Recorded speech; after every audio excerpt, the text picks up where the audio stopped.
하나님을 알면 내 역할도 달라집니다 라는 제목을 가지고 함께 은혜를 나누고자 합니다. 발람이 하나님의 말씀을 가지고 저주의 자리에 갔다가 오히려 축복하게 되어집니다. 먼저는 하나님은 이스라엘에게 아주 분명한 세상이 가질 수 없는 독보적인 지위를 그들에게 허락했다라는 것이고, 그리고 하나님은 그들을 번성하게 할 것이라는 것입니다. 심지어 저주하러 온 나도 그런 모습을 보자 그런 모습에 동참하고 싶은 심정이라는 고백을 하게 되어집니다. 그리고 다시 한번 예언하며 그들에게 전하는 메시지가 무엇이냐면, 독특하게도 하나님은 사람이 아니시니 거짓말을 하지 않으시고 인생이 아니시니 후회가 없으시도다 라는 이 하나님에 대한 고백을 발람이 한다라는 것입니다. 이 발람에게 일어난 일이 무엇이냐면, 사실 발람은 그냥 선견자였습니다. 어떤 일에 대하여서 이런 일이 일어날 겁니다 라고 축복하거나 저주하는 그런 일들을 했던 사람인데, 지금은 발람이 예언자로 바뀌어진 거예요. 즉 하나님의 메시지를 대리하는 자로 세워졌다라는 것입니다. 이게 발람이 무엇인가 내가 선견자여야지, 내가 예언자여야지 뭐 이런 게 아니라, 그가 어떤 역할을 수행하면서 아니면 어떤 자리에 있으면서 하나님에 대하여 알게 되어진 것입니다. 왜? 하나님이 그에게 말씀을 심겨주셨기 때문입니다. 오늘 말씀이 정확하게 그 자리인 것 같습니다. 하나님은 사람이 아니시니 거짓말을 하지 않으시고 인생이 아니시니 후회가 없으시도다. 어찌 그 말씀하신 바를 행하지 않으시며 하신 말씀을 실행하지 않으시랴. 하나님은 그 가운데서 어떻게 역사하시는지, 그 말씀 가운데 하나님이 발람을 사용하고 계시는 것입니다. 여러분, 우리에게 가장 중요한 자리가 있다면 저는 예배의 자리라고 생각합니다. 이걸 예전이라고 부릅니다. 예배의 자리가 왜 중요하냐면, 예배는 우리가 나아갈 방향을 결정하는 자리입니다. 많은 분들이 믿음이 있어야 예배를 잘 드린다고 생각하는데 사실은 그 반대입니다. 예배를 드리면서 믿음이 생기는 거예요. 그리고 예배를 드리면서 하나님을 알아가는 것입니다. 이게 하나님이 우리에게 허락하신 예전의 중요성이에요. 즉 우리는 그럴 만한 사람이 아닌데, 그 사람이 예배의 자리에 진정으로 서기 시작하면 그의 삶의 자리가 어떻게 바뀌어지냐면, 그가 알고 있던 것에서 그의 마음의 진정으로 일어나는 일들이 일어나게 됩니다. 제임스 스미스가 그 책에서 우리가 가지고 있는 정말 중요한 방향이 무엇이냐면, 그냥 머리로 아는 것이 아니라 가슴으로 사랑하는 사람을 세워가는 것이 우리가 이 땅에서 해야 될 일이다. 그게 바로 하나님의 백성들이 나아가야 될 방향이다. 머리로 아는 것이 아니라 가슴으로 사랑하는 것, 정말 내가 무엇을 사랑할 것인가를 결정해 나가는 것이 중요하다라는 거예요. 여러분, 무엇을 사랑합니까? 그래서 항상 기독교는 대상이 중요한 거예요. 일이 중요한 게 아니에요. 대상이 중요한 겁니다. 하나님을 향하여 사랑하는 자로 세워가는 것, 그리고 그것이 그 삶의 한 번이 아니라 계속 일어나게 하는 삶의 자리, 이걸 영혼의 지렛다라고 그는 표현했습니다. 그의 삶의 자리에 하나님을 향하여 계속 사랑하는 자리로 나아갈 수 있도록 그를 세워가는 것, 그게 바로 경건의 훈련 습관인 거예요. 여러분, 끊임없이 하나님 앞에 자신의 영혼이 하나님을 향하도록 세워가는 자리를 우리 자녀에게, 우리 가정에, 내 삶에 세워가는 것이 진정한 하나님의 백성의 삶의 자리라는 것입니다. 그럴 때 우리가 물어보는 것이 그거죠. 내 가슴에서 내가 정말 무엇을 뜨겁게 사랑하고 있나? 내 가슴에서 정말 무엇을 뜨겁게 소망하고 있나? 내가 무엇을 갈망하고 있나? 하나님 나라여야 돼요. 가나안 땅입니다. 약속의 자리인 거예요. 그러기 위해 우리는 이 자리에 서 있는 겁니다. 왜? 지금도 하나님은 그 약속하신 것을 이루시는 하나님이시기 때문에 그렇습니다. 할렐루야. 하나님은 지금도 우리 삶 가운데서 하나님의 약속하신 것을 이루시는 거예요. 그러면 우리 안에 어떤 일이 일어납니까? 이제는 더 이상 노예로 살지 않습니다. 이제는 광야 백성으로 남아 있어서도 안 돼요. 이제는 뭐예요? 가나안 땅에 약속을 받고 땅을 받은 자로 살아가는 것입니다. 내가 땅이 있기 때문에 아니요. 내 하나님이 약속을 이루어 가시기 때문에 우리는 나의 역할이 바뀌어야 됨을 기억해야 합니다. 이전에 내 영적인 모습으로 살아가던 모습과는 오늘 또 다른 모습으로 살아가야 하는 것이 우리의 부르심입니다. 발람 안에 하나님 말씀을 주셨는데 이와 같은 독특한 말씀을 주셨어요. 하나님 어떤 분이냐? 하나님이 약속을 이루시는 분인데 그 약속을 이루시는 구체적인 모습을 이렇게 표현하고 있습니다. 하나님이 그들을 애굽에서 인도하여 내셨으니 그의 힘이 들소와 같도다. 정말 성경이 재미있죠. 하나님을 묘사하는데 들소 같은 하나님이시라는 거예요. 하나님이 들소 같은 하나님이라는 거예요. 왜 들소 같다라는 겁니까? 두 가지 이유가 있습니다. 하나는 어떤 저주를 해도 하나님께는 안 통할 거라는 것입니다. 할렐루야.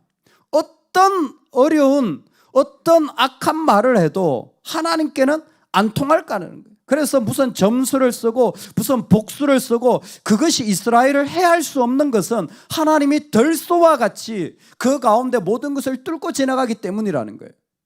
두 번째, 들소 같은 하나님이라는 의미는 무엇이냐면 하나님이 앞장서신다. 하나님이 제일 앞에 서신다라는 겁니다. 그래서 아무리 내가 어렵고 힘들어도 뭐예요? 하나님이 앞장서서 가시기 때문에 내가 비록 그 예배에 믿음이 부족하더라도 예배 드릴 수 있는 거고, 할렐루야. 내가 그 가운데서 지식이 부족하더라도 능력이 부족하더라도 내 역할이 바뀌어질 수 있는 겁니다. 왜? 하나님이 앞장서시기 때문이에요. 이게 발람의 마음에 막 일어나고 있는 겁니다. 여러분, 오늘날 우리에게 세상에 어떤 악한 말을 하도 어떤 내가 어려운 상황을 당해도 그들이 비록 내 육체, 내 심정을 상하게 할 수는 있어도요, 내 영혼을 빼앗아갈 수는 없습니다. 그들이 내 영혼을 넘어뜨릴 수는 없습니다. 우리가 비록 그 가운데서 어려움을 당할 수는 있지만 우리는 그 가운데 완전히 엎드려질 수 없는 이미 하나님이 승리하신 백성입니다. 믿으십니까? 이미 하나님이 이기신 자들이에요. 이미 하나님이 우리를 건지신 자들입니다. 이미 약속을 하나님이 그 가운데 실현하시기로 완성시킨 자예요. 저는 아직도 모압 땅에 있는데 괜찮아요. 왜? 하나님은 결국 우리를 영원한 천성으로 인도하실 분은 우리가 모압 땅에 있든 에돔 땅에 있든 우리가 광야에 있든 하나님 그 약속을 반드시 지키실 것이기 때문입니다. 또 하나님은 우리를 놓치지 않고 인도에 가세요. 딸을 데리고 어린이집에 이렇게 데려다 주는데 갑자기 하늘에 새가 이렇게 날아가는 거예요. 요즘 이렇게 철새들이 이동하는 시기잖아요. 봤더니 뭐 기러기 같은 뭐 이렇게 새들이 이렇게 하는데 모양 아시잖아요. 철새들이 이동할 때 이렇게 V자 모양으로 하잖아요. 아빠, 새들 모양이 좀 이상해요. 저거 내가 아는 건데 잘 됐다. 그건 왜냐하면 새들이 이동할 때 저렇게 V자로 이동하는 거야. 왜요? 앞에 있는 녀석이 제일 많은 저항을 받으면 뒤에 있는 녀석은 저항이 한 71%가 떨어진답니다. 그러니까 30%의 힘만 가지고 날개짓을 해도 날아가는 거예요. 근데 새들이 재미있는 게 제일 앞에 있는 녀석이 그렇게 자기가 저항을 다 받으면서 가니까 힘들잖아요. 가다가 힘들면 얘가 제일 뒤에 꼬리로 갑니다. 이렇게 C자 있는 모양, V자 제일 끝으로 가요. 그러면 그 다음 있는 녀석이 위로 올라가요. 아주 과학적입니다. 그리고 또 가다가 또 힘들면 얘가 또 제일 뒤로 가요. 그리고 또 앞으로 올라가는 거예요. 가다가 좀 부족한 녀석들도 있잖아요. 뭐 부상을 당했다든지. 그러면 그 중간으로 못 돼요. 그러면 얘들은 거의 날개짓을 안 해도 다른 녀석들이 막 펄럭이기 때문에 그 부력으로 날아가는 힘들이 있대요. 참 대단하죠. 여러분, 우리 하나님이 항상 앞장서가지고 72%를 감당하는 것이 아니라 전부를 감당하시는 거예요. 하나님이 항상 그곳에서 우리가 살아갈 모든 것을 감당하시며 그 가운데서 우리를 인도하시는 분이 우리 하나님이시라는 것입니다. 그래서 이 세상이 어떻게 우리에게 다가온다고 할지라도 우리의 삶에는요, 어떤 해를 끼칠 수가 없습니다. 왜? 하나님이 우리를 새로운 자리에 계속 세워가시는 일은 멈추지 않을 것이기 때문에 할렐루야. 삶은 어떨지 몰라요. 세상은 어떻게 해야 할지 몰라요. 그러나 하나님은 분명히 그 약속을 이루시는 분이기 때문에 지금 내가 듣는 말들이 나한테 어떻게 적용될지 몰라도 분명한 한 가지는 하나님은 들소처럼 그 일들을 삶 가운데서 분명히 이루어가고 계시는 것을 믿으시기 바랍니다. 하나님은 약속한 것은 반드시 지키시는 분으로서 그 일들을 이루어 가시는 거예요. 그래서 발람이 그 가운데 하는 이야기가 뭡니까? 내가 할 수 있는 일들은 하나님의 말씀을 전하는 것밖에 없습니다. 발락이 너무 열받아가지고 저주하라고 불렀더니 축복을 하고 있으니까 야, 아예 아무 말도 하지 마 그랬더니 발람이 하는 얘기가 그거잖아요. 내가 하나님 말씀하는 것 외에는 잘하지 않을 수가 없다. 이 사람이 무슨 믿음이 있었을까요? 저는 이 사람 믿음이 있는 사람이 아니라고 생각합니다. 다만 하나님이 이 사람에게 자신을 나타내자 그는 하나님을 인정할 수밖에 없었던 거예요. 이 사람 믿음의 크기가 중요한 게 아니라 하나님이 그러신 분이에요. 그 하나님이 나타내시자 발람 같은 사람도 그냥 동방의 어떤 요단 동편의 어떤 선견자 같이 그러면서 돈 받고 먹고 사는 사람도 하나님이 나타나자 하나님밖에 말할 수 없었던 거예요. 저와 여러분은 그리스도가 우리를 위하여 자신의 모든 것을 내어주시고 건져주신 분 아닙니까? 제 마음에 너무 도전이 되었어요. 우리 하나님 차별 없이 사랑하신다는 말씀에 너무 도전이 되었습니다. 하나님 차별 없이 사랑한대요. 차별 없이 사랑한대요. 하나님 그래서 묻지 않으신다라는 거예요. 우리가 10억을 빌려줘도요, 아니 5천만 원만 내가 헌신해도요, 묻는 거예요. 어떻게 됐냐? 내 인생 10년만 그 가운데 수고해도요, 묻고 싶은 거예요. 도대체 어떻게 돼가냐? 왜 그러냐? 왜 이렇게 돼야 하냐? 근데 자기 아들을 죽이시고도 그 쓸모없는 한 사람을 건지기 위하여 자기 아들을 죽이시고도 하나님 묻지 않으신다는 거예요. 하나님 차별하지 않으신다. 어떻게 그럴 수 있죠? 내 모든 걸 다 쏟아붓고도 그 허접한 죄인 하나 돌아오는데 하나님 묻지 않으시고 그를 받아들이시는 분이 우리 하나님이세요. 우리 인생의 어떤 자리에 있든 우리 하나님은 여전히 우리를 향하여 신실하게 인도할 것입니다. 그 하나님은 절대 그 약속을 이루시는 분이십니다. 여러분, 우리의 삶의 자리가 저주받은 것처럼 상처받은 것처럼 보여도 아니요, 여러분들은 거기에 넘어질 수 없는 존재예요. 그리스도로 전부 건져내신 분들이기 때문에 절대 망하지 않습니다. 반드시 그 약속의 자리에 하나님 세우실 것입니다. 다만 우리의 역할이 이제 좀 달라져야 돼요. 이제 우리가 고백하는 하나님이 달라져야 돼요. 내가 결정하는 방식이 달라져야 돼요. 내가 그것에 서 있는 모습이 달라져야 돼요. 이제는 우리도 발람처럼 나는 하나님을 말하지 않을 수가 없습니다. 지금 상황에서도 하나님을 고백하지 않을 수가 없습니다. 하나님이 내 가운데 이렇게 이루신 것을 나는 선포하지 않을 수 없습니다.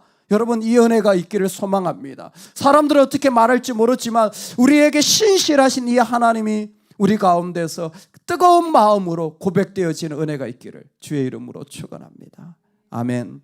우리 같이 한번 기도하겠습니다.